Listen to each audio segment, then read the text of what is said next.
from God's Word for a little while. I want to thank you for giving me the privilege, Pastor Tony, for coming and sharing with your church family. It is indeed a real blessing to be here. I didn't know I was coming to Bicycle Heaven. I ride a bicycle all the time, 2 to 3 times a week, where I live in Otto, and when I got here, all I seen was bicycles, and that just blessed my heart. So I hope and pray that all those cyclists actually are safe and don't get run over somewhere, but it seems like it might be safer in Saluda than anywhere else here around. But it's a real honor and privilege to be here, and I want to thank you for giving me the opportunity to come and share. I want to talk to you about Baptist Children's Homes, and I'm going to try to incorporate a little bit of my testimony in the process of that, because I fit well with Baptist Children's Homes of North Carolina. I am the Western Area Director of Development for Baptist Children's Homes of North Carolina. Brother Eddie, it took me a month to learn how to say that. And my job is to travel 23 counties, far western North Carolina, and I preach, present, report, or promote somewhere all the time about Baptist Children's Homes of North Carolina. It is indeed one of the most wonderful, worthy ministries that I'm aware of, and I want to thank you for your support of Baptist Children's Homes over the years. So many of you have done so much for so long, and yet somehow or another we know God's the one that does it. He intervenes in our hearts and our lives to accomplish His will and do the wonderful things that we need to do together so we can minister to hurting children and broken families all over North Carolina and beyond. I've been with Baptist Children's Homes about 16 years now. Before that, I pastored from 1976 to 2004, pastored in Cashers for 10 years. And so I've traveled this area an awful lot. I used to come to Saluda quite often to visit the mama of one of my church members at Cashers. And so I've been through here and around here for a long, long time. When my grandpa found out that I was going to be working in western North Carolina, he said, at least you get to stay in the mountains. He said, you know, God made western North Carolina on Monday morning when He was fresh. And He threw that flat country out there on Saturday night, didn't spend much time at all. So every time I go down east, I have to tell those folks down there that they're just neglected. The West is the best. You need to remember that. So it's just a real blessing to be here today. And I want to thank you for giving me the opportunity. In a little while, I'm going to show a video. It's our November Thanksgiving offering video. It's called Chosen, and I'll introduce that in a little while. Right now, I want to share with you lightning fast a little more information about Baptist Children's Homes and how it all got started. You see, Baptist Children's Homes has been around since November the 11th, 1885. Over 135 years this November, we're that old. And it started with John Haynes Mills, a big man, going to a train station in Thomasville, North Carolina on November the 11th. A rainy, damp, cloudy day, and he met a little girl there by the name of Mary Presson. She was 9 years old, and she became the first child in care at what was then called the Thomasville Orphanage. Now, you might wonder how it all got started.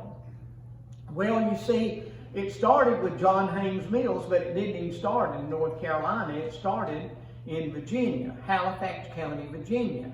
You see, John Haynes Mills, he wasn't a Baptist preacher, but his daddy was. And his mama and daddy operated a farm in Halifax County, Virginia, and he was raised up there.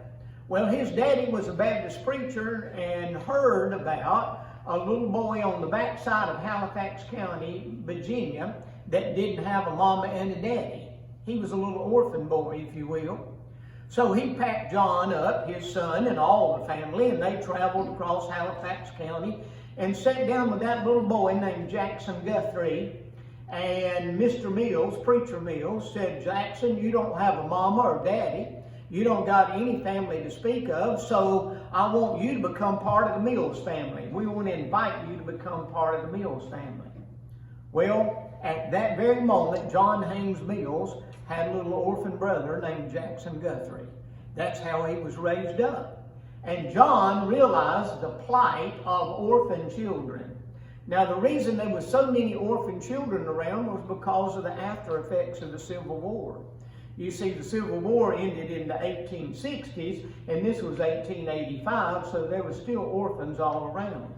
A great many daddies would go off to fight the war, and a great many of them never came back. And those that came back maybe came back without an arm or without a leg or with some sickness that took them out early. When those daddies went off to fight the war, that left mamas on the farm all alone to try to keep the family together. And those mamas would nip and tuck and use it up and do the best they could to take care of the family. And because of that, they worked from daylight to dark. And a great many of them worked themselves to an early grave. So there was orphans everywhere. And that's what John Haynes Mills saw growing up. He felt like that we ought to do something about the orphan problem and care for the children that didn't have any family. Well, he could never ever get away from that. Even as an adult now, he couldn't get away from it. He went to Wake Forest College and majored in math. He didn't want to be a Baptist preacher. He wanted to be a good businessman. He graduated with math and became an outstanding businessman. And God blessed him. Everything he touched prospered, and he became very prosperous. But he could never get away from the orphanage idea. He said, you know, this orphanage idea scratched at my skull until it almost bore a hole in my head. That's what he couldn't get away from.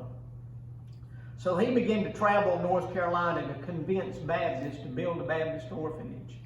Along the way, God called a bunch of Methodists and a bunch of Masons to get together, and they started an orphanage first that still exists to this day called the Oxford Orphanage, and their first director was John Haynes Mills, a Baptist. Who said God can't work miracles when a Methodist and a Baptist can get together and do something? He was the director of the Oxford Orphanage for 12 years.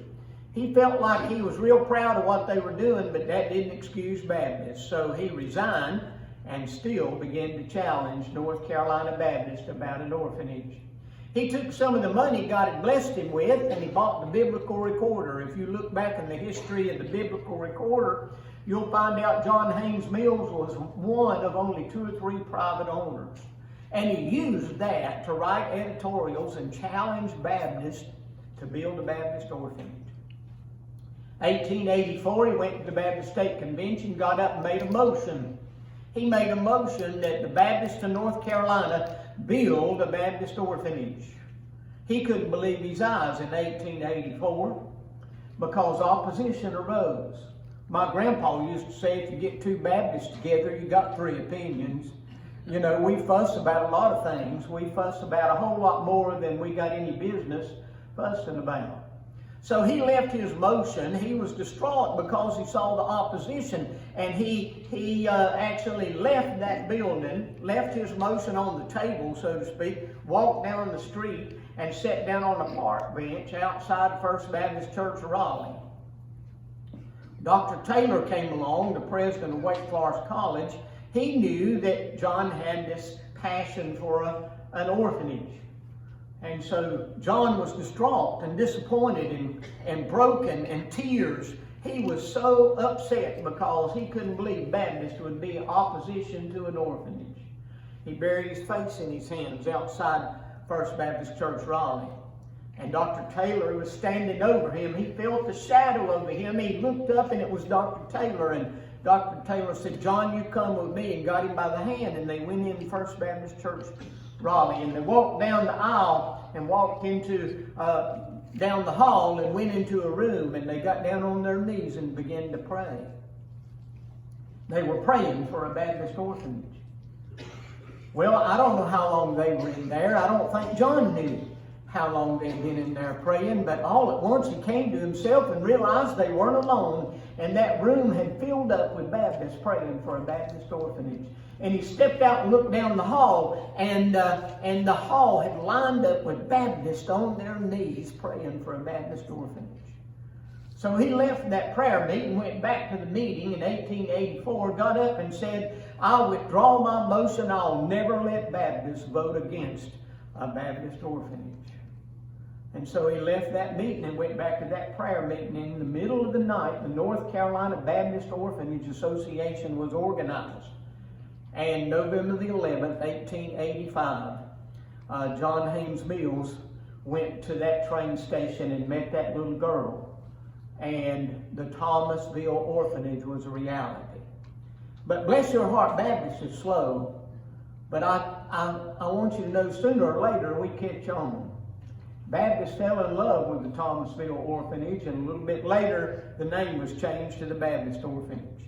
And today it's called Baptist Children's Homes of North Carolina. Now we've spread out west and east, all across North Carolina and beyond. I've got an information sheet that's back there on the table as you come in. It's got a listing of all our ministries across the state, tells where we are and how we get our money and how we spend it, and then it's got descriptions on the back. I hope that you'll take a copy of that and look it over and make that a prayer card and pray for our ministries. We have 22 diverse ministries across North Carolina, all beating with one heart. And so I want you to know more about Baptist Children's Homes in North Carolina. It's a home mission effort because we are home in North Carolina. But it's a foreign mission effort too, because we've got 3 children's homes in Guatemala as I speak. And so we try to do everything that we can to be a benefit and a blessing to children and families, not only across North Carolina, but children who don't have families over in Guatemala. So I hope and pray that you'll remember Baptist Children's Homes, because we have a heritage, a Baptist heritage, if you will, and history is important.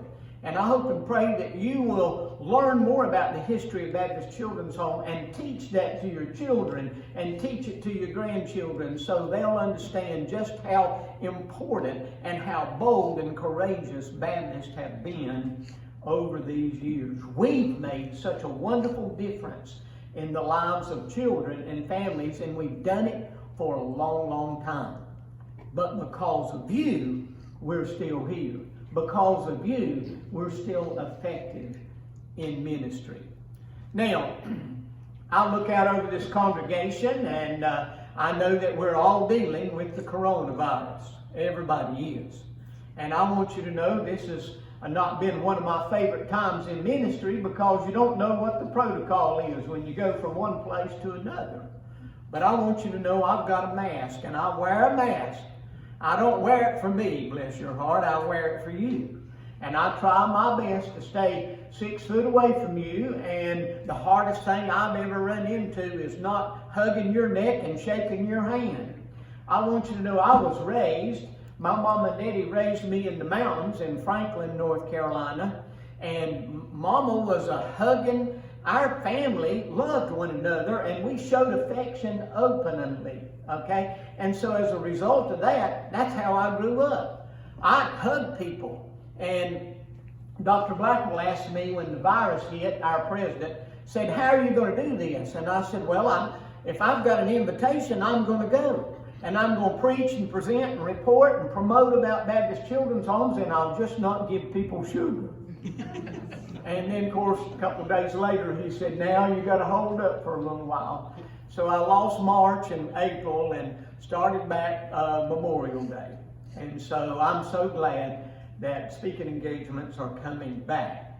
But I want you to know what Baptists have been going through, Baptist Children's Homes have been going through since we started, since the virus hit. Well, we lost the food drive, as the lady mentioned, in April, and that's normally $550,000 in food cards and food items that comes to Baptist Children's Homes. We lost the Ride to Clyde. That's about a $100,000 weekend that the Baptist State Convention did with motorcycle people that ride all across the state and end up at Roy Hill Children's Home. And we have a Roy Hill barbecue at that time, which is about another $40,000 or $50,000. So when you add all that together, Baptist Children's Homes has lost about $1 million. And so we needed to reschedule the food drive to try to recover some of that. And so we're conducting the food drive this month. That Charity and Children newspaper that Brother Eddie picked up a few minutes ago has got all the information in it about the food drive, and so I hope and pray that you'll look at that and consider donating food items, and you can do food cards if you prefer. And bless your heart, my job's to raise money, so we don't turn down money either. If you want to write a check or give cash, whatever you prefer to do to help us try to recover from the virus, we would really appreciate it. And I want you to know that I love your pastor and I appreciate him, and I love Baptist churches. And I want to pray for you, Tony, so much. I'll pray, and for First Baptist Church Saluda too. Not only today, but from here on in until we get through with this virus, certainly. And so I love you and I appreciate you, and I want to lift you up too, because this man has a hard job and you're having a hard time dealing with the virus. And so I want you to know this is not too hard for God. Baptist Children's Home has been around 135 years. We've come through persecution, we've come through punishment, we've come through plagues, we've come through a depression, we've come through wars, and now the coronavirus. And this is not too hard for God. We'll come through this as well. So be encouraged. God said, Jesus said in Hebrews 13:5b, I'll never leave you nor forsake you. Hang on to that. That's an encouragement that we're not in this alone. And in Psalm 66 verse 16, the writer of that psalm actually said, come and hear all ye that fear God, and I'll declare what he hath done for my soul. So we need to be reminded, Jesus said he'd never leave us nor forsake us. The Bible says that he'll work in our lives every day all along the way. And so with those two basic fundamental Bible truths, we need to be encouraged even in the face of a virus. So I want to remind you of those two powerful verses. Please make them personal and be comforted and be encouraged even through this time. Now, my testimony lasts about 35 or 40 minutes. And so I'm going to share with you lightning fast an abbreviated story about me, not so you'll be impressed with me, but maybe because you'll be impressed with what Jesus Christ has done for me. And so I want to share a little of my testimony, and I also want to use that sharing as an introduction to the video that Brother Eddie's going to show here in just a few minutes. Well, I want you to know I was born to a teenage girl, and she gave me up for adoption. When I was born, August 19th, 1950, she was in a maternity home in Durham, North Carolina. And when she gave birth to me, August 19th, 1950, she just didn't leave me after she gave birth to me. She stayed with me and she nurtured me and cared for me. She said she wanted me to get off to a good start, so she breastfed me even from August 19th to the first week in October. Now, can you imagine the bond that took place between a newborn baby and that little mother all those years ago? Gave birth to me on a Saturday morning, 5:04 in the morning, August 19th, 1950. Stayed with me, nurtured me, cared for me, and breastfed me from August to the first week in September. She packed me up the first week in October and went shopping, and she said she bought me a little blue silk outfit to match my blue eyes, she said. And she put me in that little blue silk outfit. By the way, I've still got it, but I've not worn it lately. So, but anyway, I've still got that little blue silk outfit. She put me in that blue silk outfit, took me to the North Carolina Children's Home Society in Greensboro, laid me in a bassinet there in the receiving room, and that little teenage mother knelt down beside that bassinet and prayed a prayer. She prayed 3 things and wrote that prayer down. Number 1, that I would know she loved me. Number 2, that I'd have a mama and a daddy, something she couldn't give me. And number 3, that God would bless me. Prayed that prayer, wrote that prayer down on that little sheet of paper, laid that on my chest, and turned her back and went on with her life. Well, a while ago I told you we need to be encouraged because of 2 verses. Jesus said he'd never leave us nor forsake us. There I was all alone, seemingly, but Jesus said he'd never leave me. Even as a baby, without even my birth mother, I wasn't alone. Jesus was there. And he's intervened and worked in my life every day all along the way. That's that 2nd verse that I share with you to encourage you. So when my birth mother left, they had to come up with a bottle formula, and I didn't like the bottle too much, and I stopped eating. And for the whole month of October, I didn't eat much, and they thought I was going to die. They called in the doctor and nurses, and they decided on October 28, 1950, that they'd give me a blood transfusion. And they gave me a blood transfusion, and bless your heart, I got better. You know that because I'm standing here, okay? But anyway, October 28th, I had a blood transfusion, got better. Well, then November, the last of November, there was a couple in Belmont, North Carolina, named Kenneth and Gracie Smith. Gracie couldn't have babies, and they wanted a baby more than anything in the world, and they had applied to adopt a baby. So they called Kenneth Smith at the city of Belmont at his office and said, Mr. Smith, we've got a baby here. This might be the very one you and Gracie are supposed to have. If you'll come this afternoon, we'll investigate this together.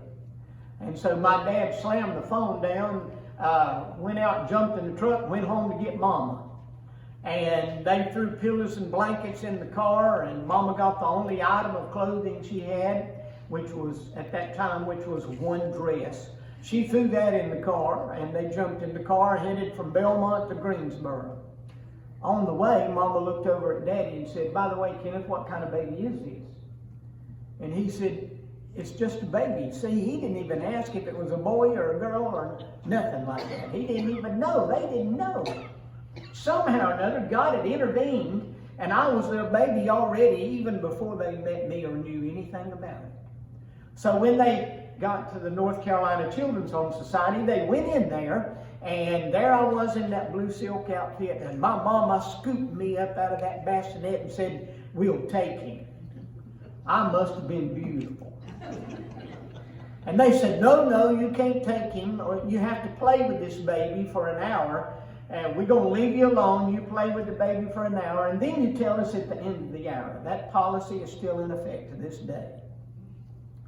So they left, and God intervened, and he made me the best baby in the world for 1 hour. So when they come back in, they said, you want the baby? And Mom and Daddy said, yeah. And they filled out 1 8.5 by 11 sheet of paper and 1 legal size sheet of paper, and my Mom and Daddy paid $28.50 for me. I'm worth every penny of it.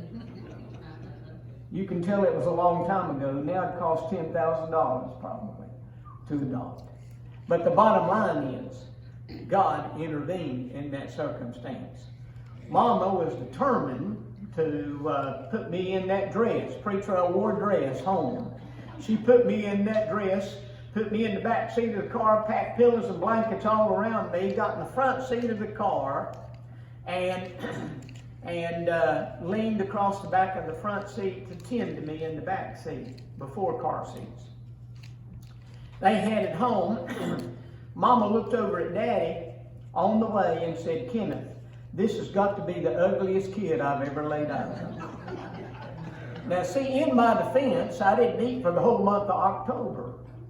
You see, and, much of it anyway, and had a blood transfusion October 28th. This was November. I hadn't had time to recover yet. Mama said the biggest thing about me was my big blue eyes kind of bugged out of my head. Mama had Daddy stop on the way home and bought a whole case of white Karo syrup and a whole case of pet or carnation milk, evaporated milk, and Mama said, I'm gonna make this baby a baby formula. But on the way home, remember Mom said this has got to be the ugliest kid I've ever laid eyes on the way home. But when they drove into the driveway at Belmont, North Carolina, my mama looked over at Daddy and said, Kenneth, this has got to be the prettiest kid I've ever laid eyes on. You see, that's the reason I tell the story, because Jesus intervened and he caused my mama to fall in love with me from Greensboro to Belmont. That's the reason I tell the story.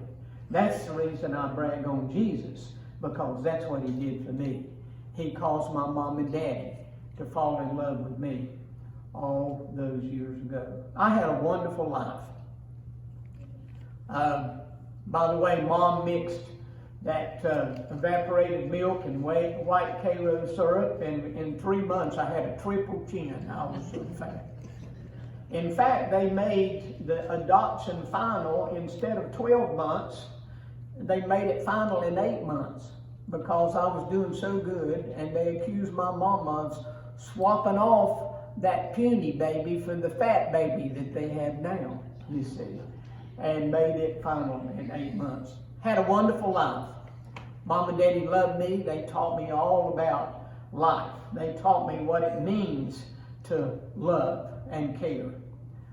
They taught me about family. They taught me about church. They taught me the Bible. They taught me who Jesus is and what he did for me on the cross of Calvary. They gave me every advantage, every opportunity to share with me exactly what truly does matter in this world. That's what my mom and dad did. I had a wonderful life. My mama died in 98. My daddy died 8 months and a week later in 99. About a year or so later, I was somewhere I don't even know. But the realization came to me that I needed to find my birth mother. Not because I needed something, but I thought, wouldn't it be something if she doesn't know Jesus, I could lead my own birth mother to the Lord. Now that would be something. The preacher in me came out. And so one thing led to another until I called the North Carolina Children's Home Society in Greensboro. And I said, I'm Lewis Smith. I was adopted in October 1950, and I want to know about my beginning. And they said, well, it's all sealed by the state. You can't know anything. We know, but we can't tell you. So I hired a lawyer, went down, petitioned the court, and lost. I was 51 years old, and they were telling me I couldn't know about my beginning. I wasn't mad. I wasn't frustrated. I wasn't going to sue anybody. I just knew that this was an adventure with God. It was going to be all right. God was going to get honor and glory out of this somehow. And so the judge issued a court order giving them the power to help me hire a private investigator. I did. I hired a private investigator July of 2001. She took my case. She's going to charge me a one-time fee of $145 plus mileage. Folks, you see, that's God intervening again. You can't hire a private investigator for an hour for $145. God knew that Baptist preachers didn't have money, so he fixed that. She took my case July 2001. On October 5th of 2001, I was going from Franklin to Hendersonville, North Carolina, to a place called Jump Off Rock State Park to do a wedding. As I was going through Balsam Gap down into Haywood County, right through the gap, I got a telephone call, Betty Godwin of the North Carolina Children's Home Society, and she said, Lewis, we've located your birth mother. She's alive and well, and what you need to do is write a letter to us, non-identifying. We'll send it to her. You'll get one in return, and that's how the process will advance. And I said, that's fine. I said, but Betty, you need to speak up. I'm going through Balsam Gap, and my cell phone's cutting out. And she said, oh, my goodness. And what she could not tell me then was I was 100 yards from my birth mother. My birth mother lived right in Balsam Gap. Now tell me, God doesn't work in our lives. He could have put me anywhere in the world, and He put me 100 yards away. If I'd have had her name, I could have found her myself in 15 minutes. I lived a mile from her for 7 years without knowing it when I pastored Ratcliffe Cove Baptist Church in Haywood County. Her husband worked at the test farm in Haywood County, a mile from the Baptist parsonage where I lived. They lived on that farm. What else is unusual is my birth mother had 3 other children after me, my half-brothers and sisters. And my half-sister, my birth mother's youngest, and my oldest was in the same 4th grade class at Lake Junaluska Elementary School in Lansing. Now tell me, God doesn't work in our lives. And so I want you to understand and know that she released a record. She said, I want to meet you. I want you in my life the rest of my life.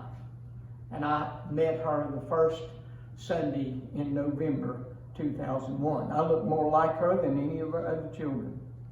My half-brothers and sisters were all Baptist. I knew them all. They knew me. I just didn't know I was preaching to my family. And the family didn't know that their brother was preaching to them. So tell me, God doesn't work in the hearts and lives of people. He certainly does. Now, I shared more than I really intended to share, but I want to use that as a way to introduce this November Thanksgiving offering video, even though it's September. This is only the second place that I've shared it or showed it. It's called Chosen. You see, my mom and daddy chose me all those years ago, November 1950. Last year's November Thanksgiving offering video was about 2 little boys living in a tent in the mountains with their drug-addicted mama.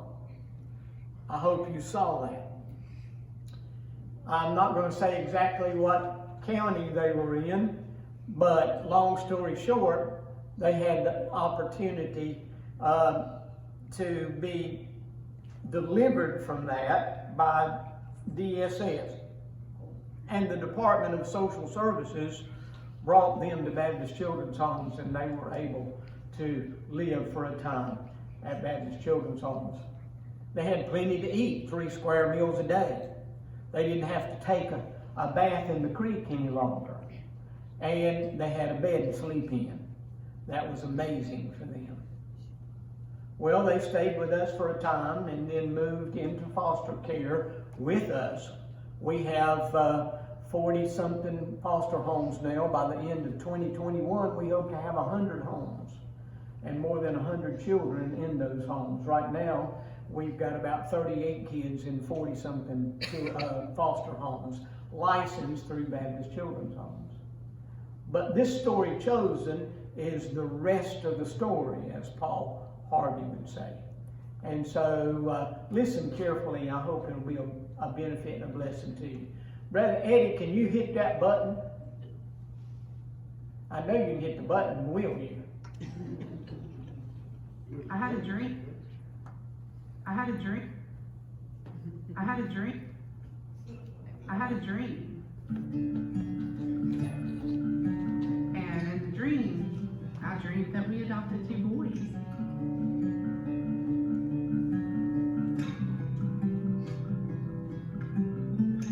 Nathan and Tyler came to us at Baptist Children's Home in the middle of the night.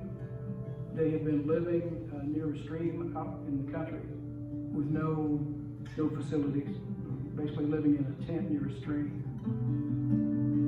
Well, our mom didn't really take care of us. She just kind of always slept. We ran out of food in our tent, and so our mother texted DSS and asked them to get somebody to pick us up so we could go get food. And so DSS saw that she wasn't able to provide for us. So they took custody from my mother.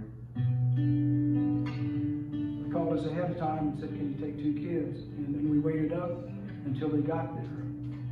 Nathan and Tyler in particular, ran and checked out the rooms and ran through the whole building saying, we've got our own room, we got our own bathroom. So the first thing that they did was there was clothes sitting there, and they gave us a bite, and then we got to take showers and we got to go to bed. And that's the first time that we had slept well in a while. They were able to provide for us, and we didn't really have to worry about not being able to eat, not being able to do things. Said we have a shower instead of bathing in a creek. Well, many times when situations have occurred where families no longer are able to provide care for their children, we at Baptist Children's Homes can step in with our residential care programs, but also with our foster care programs, where we can provide families for children that are looking to get adopted or going through the adoption process. For a while, we talked about becoming foster parents and wanting to adopt. I couldn't have children because of medical issues. I dreamed that we adopted 2 boys, and the dream was about our celebration party with our family, welcoming them to the family. And I woke up and I was like, okay, God, is that your way of telling me that this is something we need to do? And I knew that, you know, by putting our faith in him, that he was going to open doors, and of course he did. We felt like it was time to take that step, and then somebody at work told me, hey, you should talk to the Baptist Children's Home, because they started a foster ministry. And I was like, well, sure, yeah, we'll call. And we contacted Bob. The moment we met with him, we said, this is what we need to do, and this is a good fit. Well, what happened was they told us that some people would be coming to meet us and we'd be staying with them for the weekend. And I had to remember meeting Janina or Mom whenever we were at the picnic for the fall. And so whenever we were there, I remember meeting her. And so whenever they told us that somebody was coming to meet us, I thought of her straight away. And at the moment, we didn't even know that eventually she'd be our mother. She was very nice when we first met her. And she still is.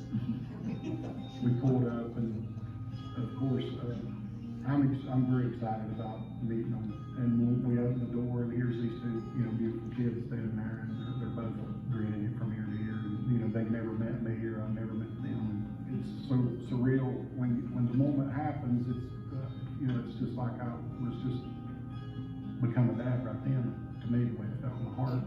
He is funny and he's a very good dad, and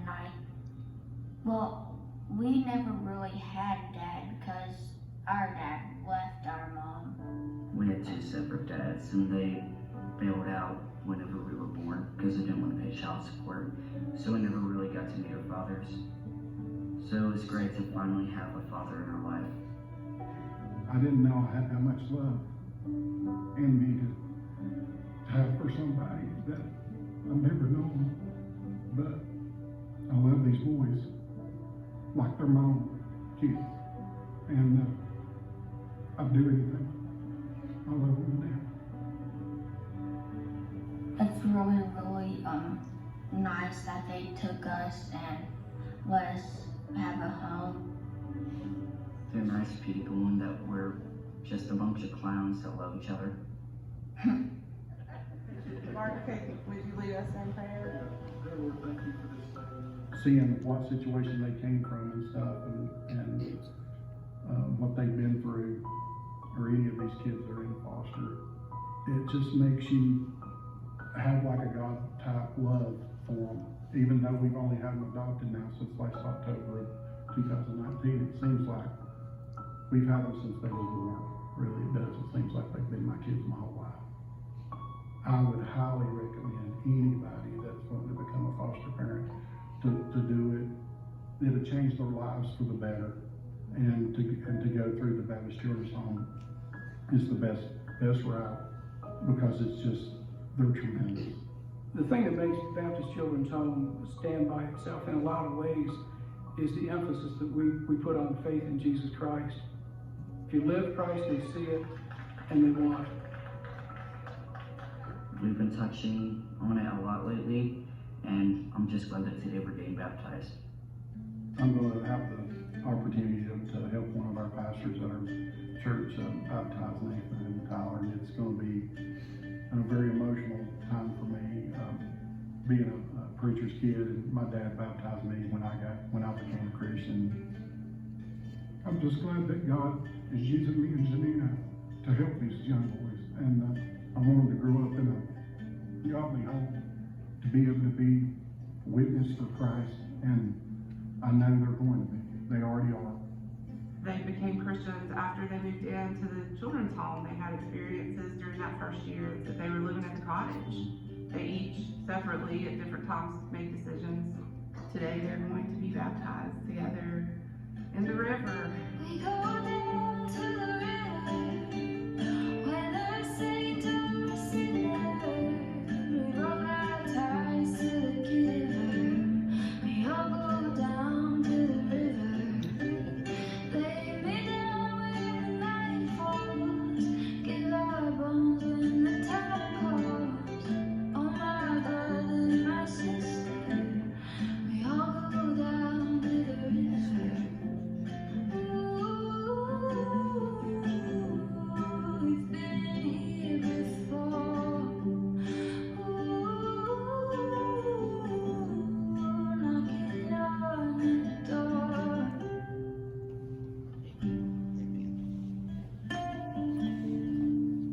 To the river, down to the river.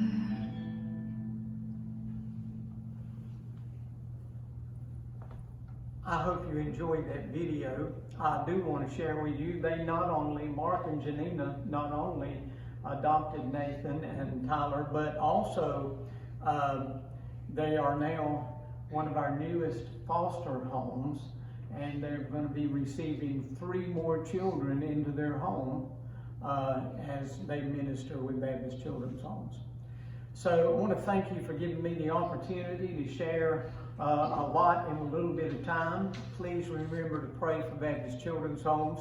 Remember the food drive is this month. Remember November Thanksgiving offering is for Baptist Children's Homes as well. But I love you and I appreciate you giving me the opportunity to come and share from my heart and from God's Word. And so God is faithful and true. Be encouraged. This is not too hard for Him. We can get through this virus together, mask or not, social distance or not. We're going to do everything we can to get through it. But God said He'd never leave us nor forsake us. And God said He'd work in our lives every day. So be encouraged. Be encouraged. Brother Tony.